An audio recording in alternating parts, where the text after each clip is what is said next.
Hello, thank you for watching Sashiko channel. This is Atsushi. Today's video is about the grip scissors, one of the useful tool in Sashiko project. I got feedback saying that the grip scissors they purchased was not sharp enough. It was a surprise because I purchased them from a long-established Japanese scissor manufacturers. Well, no one is perfect. It could be a lemon. So I accepted the return and checked it. Nothing was wrong. And I could cut the thread as smooth as cutting the strap blades with the knife. Then I realized, what if they didn't know how to use the grip scissors? It is another topic that I didn't realize in need of explanation since it is so ordinary for me to use the grip scissors. So here are the tips in using it.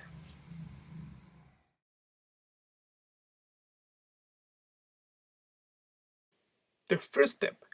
The grip scissors are designed to cut the thread at the tip. Use the scissors as if the blades are your nails. You could cut the thread with the main blade, but it is not what the manufacturer intended to do. Again, the scissors are designed to clip the thread at the top of the blade, tip of the blade, not the body. I hope you can feel the scissors as the part of your hands. The second tip, no need to open the blades.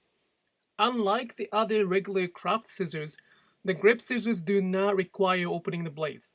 You just need to grip the scissors and clip the thread instead of sliding the two blades by opening and closing the handle or the handle.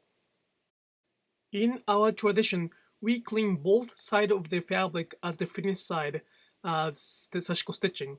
It requires a lot of thread clipping and therefore the grip scissors are really important. I hope this explanation helps. Have a nice Sashiko stitching. Bye.